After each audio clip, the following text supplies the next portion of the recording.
that single decision will cost you like 40 to 50% of your money in one shot. Just to save maybe $1,000 or $5,000, you will be spending a lot more in penalties and taxes if something goes wrong. And all the audience should listen carefully. So this is the most actionable advice in this entire conversation we had so far, Imagine right? I have a friend in the US and he tells me, Mihir yaar, I'm moving back to India permanently. He decides he will move in November so that he can celebrate Diwali with his parents. Emotionally, it makes perfect sense. But from a money point of view, that one decision can be very expensive. In this episode, Megha explains why returning to India is not just a relocation decision. It is also a tax timing decision. And if you get it wrong, it can cost you lakhs. Okay. Hi, Megha. Welcome to the show. Thank you, Let's Mihir. start with the most common mistake. When someone is planning to move from US to India permanently, what is the first tax mistake they should avoid? So most people plan their move, right, date based on the expiry date, the visa expiry date, or the job end date, or their kid's school calendar. So that's completely wrong starting point. See, I'll explain you why it is a problem. Like India's tax year runs from April to March. So if you move back in, say, early period and end up staying more than 182 days in India in that same financial year, you automatically become an Indian tax resident for that full year, including the months you were sitting still in America and earning a US salary. That US income can now come into that Indian tax net. So the simple fix is before you finalize your move date, you calculate your day count for that financial year.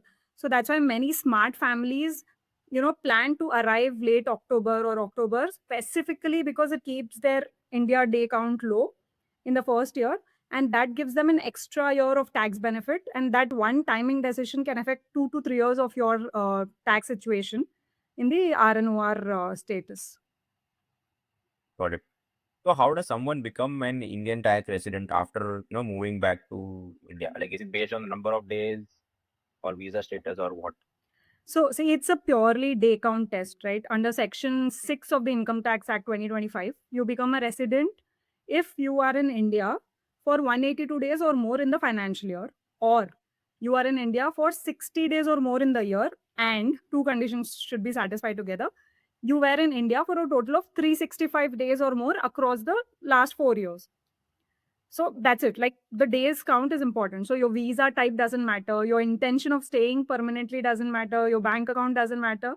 Only physical presence counts. So there are a couple of special rules for Indian citizen or person of Indian origin, living outside and coming back. But I think that will get too technical for the audience right now. So the basic rule is the 182 days and the 60-day rule.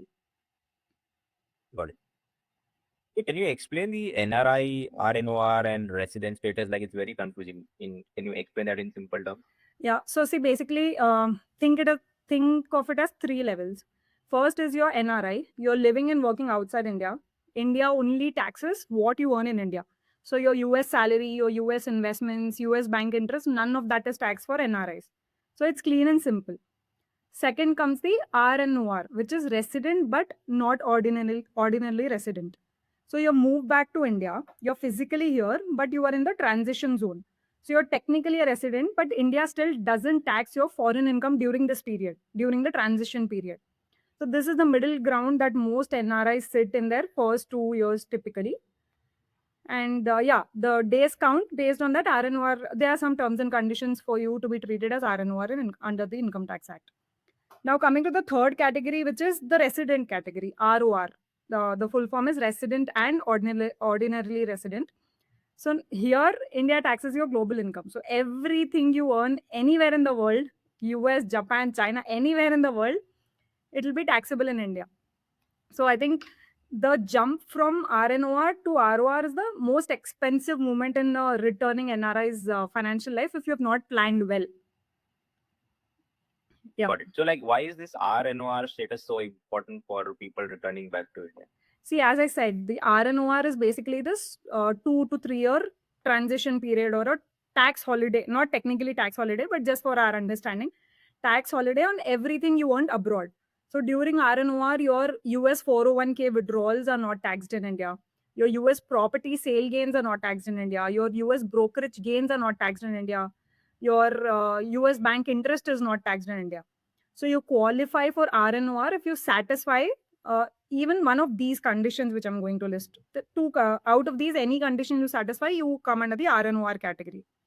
First is you are an NRI in 9 out of 10 years before your return, or you were in India for 729 days or less across the 7 years before your return. So if this criteria, one of it is fulfilled, you get that extra 2 to 3 years wherein you can save your taxes, right? So anyone who has lived in the US for, let's say, more than 5 years will almost certainly qualify. Like there may be few exceptions who have visited, like back and forth, but other than that, it's fine. So there's one more exception. If you're running a business that is controlled from India or a profession that is set up in India, that income is taxable even during the RNOR status because it's in India, right? But for salaried people or investors, this 2 to 3 year window is extremely powerful, and the best planning, can be done in this category. Hey, are you guys still listening? Then hit that subscribe button. It tells me you're finding this useful and helps more people discover conversations like this. Got it. So before moving back to India, right, like what are the financial checklist someone should complete when they are in the US? So specifically for US, I think first is sort out your 401k and IRA, right? Consolidate your old employer 401k into a single traditional IRA, individual retirement account, before you leave, because it's cleaner to manage, and some IRA custodians are friendlier to NRIs than the employer 401k plan administrators. I don't have anything against anyone, but that's my experience from what I've heard from my clients. And second is check your brokerage account policy. So this is something most people don't think about until it's too late. So when you update your address to an Indian address, some brokers simply close your account. So Vanguard is known for it. Schwab International and international interactive brokers, I think, are generally more accommodating. So it's better you call your broker before you move, ask them directly, and have a backup plan. And then the third point is keep at least one US bank account open with a US mailing address. You'll need it for the IRS correspondence and account statements, right? You can use your family member's address or a mail forwarding service for it. And then fourth one is if you have a green card and have held it for more than 8 years, and you are giving it up, right? So check the US exit rules, US exit tax rules. I think most H1B holders will not be affected by this, but long-term green card holders should verify definitely. I think it is IRC 877A in the section which they have to verify. And fifth is the document your full RSU vesting schedule with the grant dates. I think many software employees will have this RSU thing. So you'll need this for your Indian income tax return later. So you need all the details for this. So that's the Got it. checklist I would go with. Right. So is it better to move money to India before becoming an Indian resident, or does timing not matter? See, obviously, ideally, it's better to move it before when you're still an NRI, because the logic is simple. Transferring your own money is never a taxable event at any point, actually. But what happens to that money after it lands here in India, that depends entirely on your status. So if you transfer money while, let's say, still you are an NRI and you park it in a NRE fixed deposit, the interest you earn on that fixed deposit is completely tax free and fully repatriable as well. The moment you become a resident, the same FD interest becomes taxable at your slab rate in India, right? So the strategy is move the money while still you are NRI, park it in a NRE or a FCNR account, earn tax-free interest, and then let your residency status change. Anyway, it will be taxable once you are a resident. Got it. So if I have money in my US bank account, can I just simply transfer it to my Indian bank account? Yes, absolutely. There's no restriction on bringing money into India. It goes through a standard wire transfer to your NRE or NRO account. Obviously, the bank will ask you for a purpose code. Something like savings repatriation is pretty straightforward. You can select that. But just make sure it is done through proper banking channel and not through any informal transfer route or through apps. There are a lot of apps now coming up, right, for the transfers, because that will create FEMA complications, which obviously people would not want to. Got it. So is transferring my own already taxed money from US to India again taxable in India? No, your own savings are not income. You've already, the income is already taxed. When you transfer your own money, you're not earning anything. You're just moving it. So there's no tax. The only thing that becomes taxable is what that money earns after it lands in India, right? As we discussed earlier, FD, interest, dividends, capital gains, and that also only once you become a full resident. So during your RNOR period, even the income earned on foreign sourced funds will stay outside the Indian tax net. That is why, as I discussed earlier, the RNOR transition period is very important for people who are planning to, come back to India. Got it. So, what documents should people keep when they transfer, large amounts of money from US to India? So, okay, I think the first one should be the source of funds proof, right? It can be your salary slips, your 401k statements, brokerage account statements, or property sale deed, whatever shows where the money originally came from. That's the first thing, obviously. Second will be your US bank statement showing that the money was sitting in your account before the transfer. So, this proves that it's not new undisclosed income. Later, you may have questions from income tax department as well. So, this will keep you safe. The third thing is FIRCs, which are the foreign inward remittance certificates. So Indian bank will issue this on request about the transfer. So this is very important to hold on to. It officially certifies that the money came from abroad, and it's the best protection if in future the income tax asks you for any question. So I think, yeah, these are the main important documents. Got it. So, is there any limit on how much money NRI or somebody who is returning to India can transfer from US? No, there's no limit on money coming to India. So I think people get confused here because this $250,000 limit, which we often hear, that is the LRS or liberalized remittance scheme limit, and it applies only to resident Indians sending money out of India, right? So it has absolutely nothing to do with the money coming into India.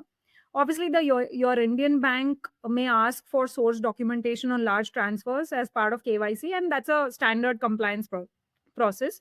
It is nothing related to the income tax. And obviously, as we discussed, all the other documents which we just discussed, right? It's important to keep those. Got it. So, should returning Indians use NRE, NRO, or the regular resident savings account when moving the money? See, if you are still an NRI, the NRE account is best. Like this is parking your US savings in India in rupees. So interest is completely tax free and you can take your money back to US anytime. Best account for your US salary savings. Coming to NRO account, this is India sourced income account, right? We keep rent from your Indian property, dividend from your Indian investments, because interest is taxable and repatriation is also capped at $10 lakh per year with CA certification and few conditions, of course. And then third category is the FCNR account, often overlooked. So this lets you hold your money in US dollars inside the Indian bank. So the advantage here will be you can avoid the currency conversion risk while still being an NRI. And interest is again tax free. So typical strategy I think will be park US savings in NRE or FCNR account while you're still an NRI. And once your status changes, obviously you'll have to, everything will eventually come into the resident category and conversion will happen. Got it. So, once someone becomes a resident Indian again, what happens to their NRE, NRO? See, this is a legal requirement under FEMA that most people either don't know about or quietly ignore. Once you become a resident, you're legally required to inform your bank and convert your account. So your NRE account converts to a RFC account, which stands for Resident Foreign Currency Account, right? This lets you continue holding your foreign currency as a resident during your RNOR period, the transition period we talked about. The RFC account interest remains tax free because it's treated as foreign income. So once you become fully resident, ROR, it becomes taxable. And NRO account simply converts into a regular, resident savings account. Got it. So see, let me also walk through the process because I think many people will think, yeah, she has said it, but how exactly to do it?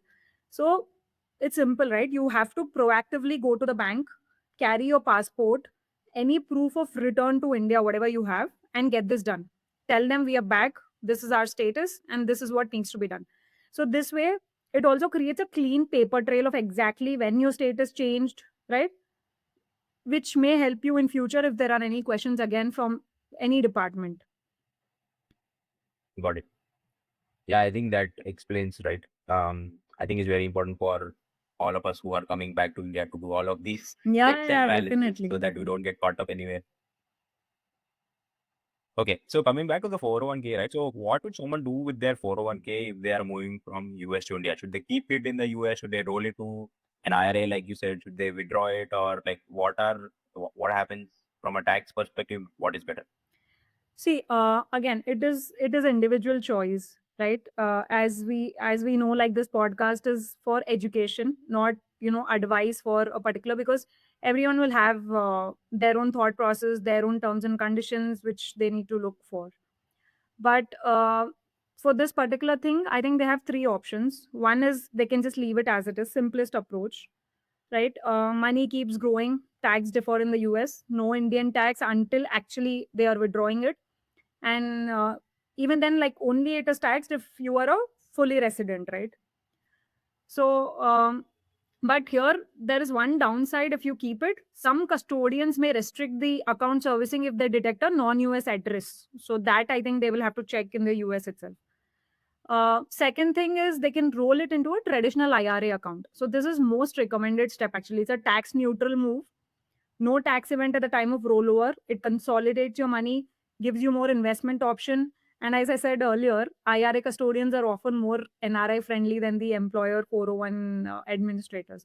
So just make sure the funds transfer directly. If the money touches your bank account first, you have 60 days only to deposit into a IRA, or it will become taxable withdrawal, right? The third option is Roth conversion before leaving, right? If your income is, let's say, if your income in your final partial year, the last year, is lower than your usual income in US because you stop working midway or whatever may be the reason, you might be in the lower tax bracket. What you can do is you can convert some of your traditional IRA into a Roth IRA that year, pay US tax at a lower rate. Earlier, whatever you paid, you can pay at a lower rate, and then let the future growth be tax free. So part you keep it, and the part you can withdraw at a lower rate. But again, see, the Indian tax treatment of Roth is comparatively gray area right now. So just one suggestion would be not to cash out the entire 401k as lump sum before leaving, because that single decision will cost you like 40 to 50% of your money in one shot, between US income tax, 10% early withdrawal penalty which is there in US for the withdrawal, and then the Indian income tax if you've become a resident. So everywhere, you know people will be taxed. So I've seen this happening with a lot of people who are not aware, and then it's really heartbreaking, right? Okay. Yeah. So this was Yeah. very useful, right? Thank you so much for coming on the show and doing this. I think most people think moving money from US to India is just like a bank transfer, but the bigger issue is the tax residency, the timing, the documentation, retirement accounts, and reporting, right? Finally. Also, for anyone watching, please don't treat this as tax advice. Use this as the starting point and speak to a qualified CA, CPA for your own situations. So yeah, thank you so much, Megha, for doing this. Thank you, Mir. Thank you so much. If you found this conversation useful, you'll definitely enjoy the next one I've linked here. And if you want more real conversations like this, make sure you subscribe. I'm bringing one of these every week.